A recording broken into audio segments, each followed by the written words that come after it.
So I'm continuing giving out my mid-season awards. If you missed my first two videos, I made one about how Russell Wilson should be the MVP, or at least has been the MVP throughout the first part of 2019. And also, Coach of the Year went to Bill Belichick, of course, kind of an easy choice there. But now it comes to Defensive Player of the Year, and for me, it's gotta go to Myles Garrett. My two other candidates were actually, I put Luke Kuechly in there because he's been playing very well, and he has 2 picks, and he's Luke Kuechly, so that's why he's one of the candidates. And I also have Shaq Barrett, and it was really close between Shaq Barrett and Myles Garrett. Barrett actually has half a sack more than Myles Garrett does, and he's played one less game than Myles Garrett has. But at the same time, I just feel like what Garrett has done to opposing tackles, I feel like he's just played better as a whole, even though the numbers are maybe slightly worse than Shaq Barrett's numbers are. And I also feel like I am a Bucks fan. I watch Shaq Barrett very closely, so I could have definitely put Shaq Barrett in there, but I do feel like I watch a lot of him and I see that sometimes just because Tampa Bay blitzes a lot, he will get a lot more one-on-one matchups and he gets chipped a lot less than Myles Garrett does. So they're both great. You can't go wrong with either one, but so I'm going to have Myles Garrett be my pick for Defensive Player of the Year for the first half of 2019. One play that's just remarkable is this is during his 3-sack game against the Jets where he's going up against the left tackle right there. And watch what's going to happen right when this ball is snapped. Mostly what you'll notice is that he doesn't have the best hand placement. He actually has pretty bad hand placement. I mean, if you look at his left arm isn't even on anywhere. It's just sort of hanging out. The tackle that he's going up against is Brickshaw Ferguson, which is quite the name, but if you see right now, I mean, Ferguson has good hand placement, and Garrett is in a little bit of trouble here. So what a lot of guys would do is try to rearrange their hands in a way where they could get the hand placement, or maybe just try to spin out of this situation altogether. But watch what Garrett is going to do. He's just simply going to power through Ferguson. He gets to Luke Falk and just slams him down. That's just his insane strength. I mean, I've talked about it in videos before. Myles Garrett's strength is just on another level. Yes, he can move. Yes, he's quick. Yes, he has solid hands. But his strength is what sets him apart, and I mean, if all the NFL players entered a World's Strongest Man competition, my money's on Myles Garrett. I think that he could do great in that. I mean, his power and strength is unlike anyone else's. But another thing that does make him effective is his hands. Like on a play like this, first things first, there is a tight end on the right side of the screen, George Kittle, but he's running a route, so don't worry about him too much. It's going to be a one-on-one matchup, Garrett against the right tackle. And this time, it's not going to be just his overpowering strength that takes advantage of this situation. It's going to be his hands. Watch what he's going to do. So at this point, notice how he has that left arm out like that. So he's getting ready to use his left arm in any way he possibly can. The tackle he's going up against is Mike McKinley. And notice how he has his arms down in a way where if Garrett wants to try to swat his arms out of the way, it's going to be very difficult for him because he doesn't know exactly where the arms are going to be. Ideally, you want to put one arm on a shoulder pad and one arm on a pec, but it could be either way. You can use either arm for either situation, and so for Garrett, he doesn't know exactly where he has to swipe, but he does know that at a certain point, he is going to have to swipe in some direction. But really just watch his reflexes. The second McKinley moves his arms up, Garrett swipes him and is able to get around and then get the sack out of it. That's reflexes of what it is. It's realizing exactly when the hands are going to be there, swiping them away, and then being able to get a sack out of it. I mean, it's good handwork and good reflexes, and that's what resulted in him being able to get a sack. I know you might sit there and say, well, couldn't he have just timed it and just sort of the second he got close to the tackle, then made that swipe? And you could have. However, if you make it a second too early, then that's a really bad situation because then the tackle can sort of grab your wrist and then you're trapped essentially. And also, obviously, if you do it too late, then he can just get his hands on you. So you do have to time it perfectly, and Garrett was able to react and then time it perfectly. So we know he has strength now. We know that he has, good reflexes and can use his hands well, but what else is there in being a defensive lineman? Well, for one thing is footwork, Footwork can be very important, and his footwork is also perfect. I mean, let's be honest, it looks like Myles Garrett was created in a lab designed to play football. I mean, everything he can do in terms of the defensive end position, he can do exceptionally well, and this play will be a great example of his footwork. That's the tackle he's going up against, and one thing you'll notice right when this ball is snapped is that it looks pretty normal.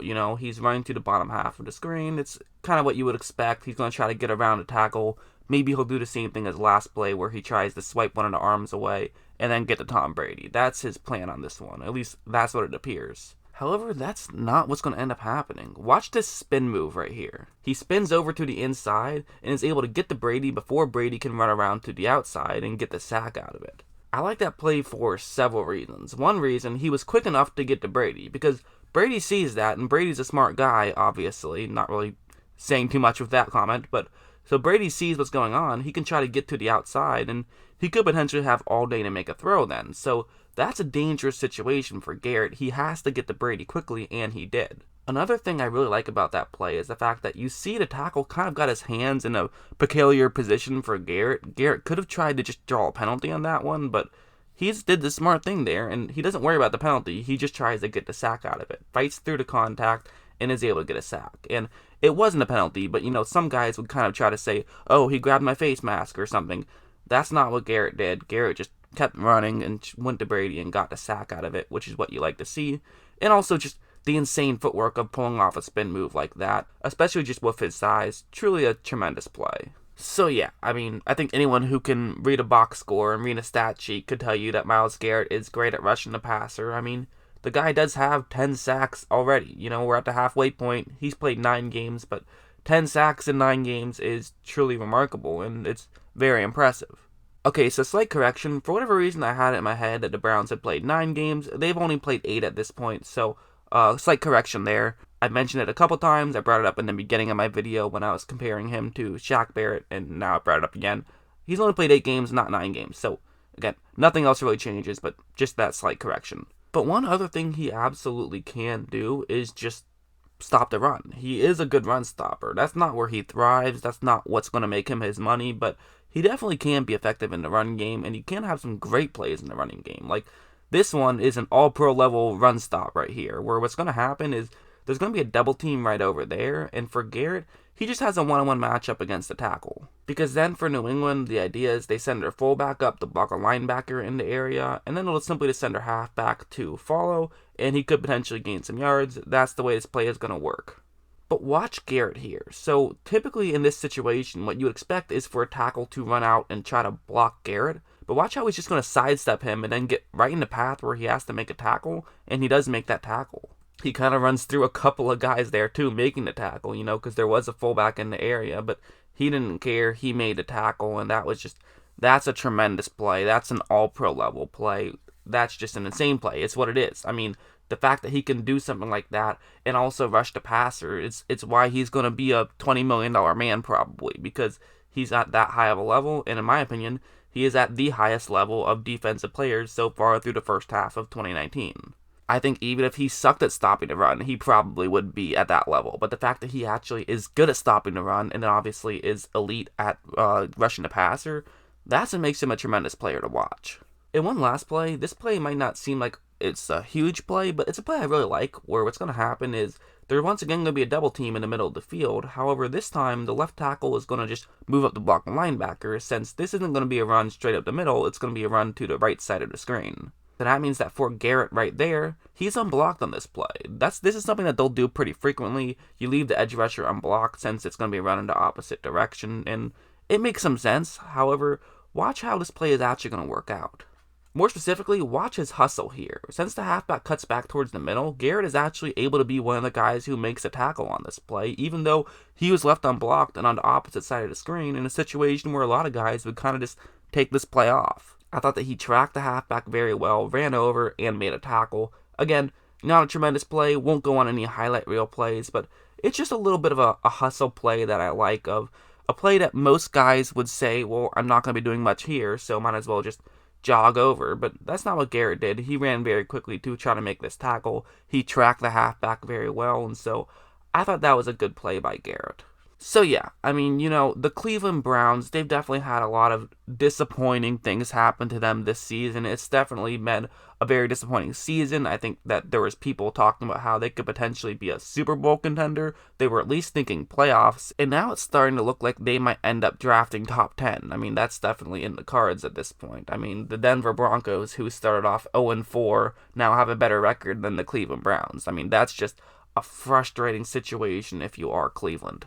But at the same time, it hasn't been all negatives. At least you have Myles Garrett, who is having a great season, and at the very least, even if you lose out from here, at least you have Myles Garrett to watch, and that's something. I know it's not what you were hoping for going into the season if you are a Browns fan, but at least you do have a bright spot. And he's not the only bright spot. There are some other bright spots, but he has definitely been a diamond in a, I won't say the rough, but in a bad situation, so to speak. He definitely has been. So yeah, I mean, that's who I have for Defensive Player of the Year so far. I think that he definitely deserves it. I think he's been playing very well, and let's be honest, it tends to be those defensive ends who end up winning it, either that or a middle linebacker. So I do think that if he finishes the season playing at this level, then I think you kind of have to give it to him, but that's just my opinion.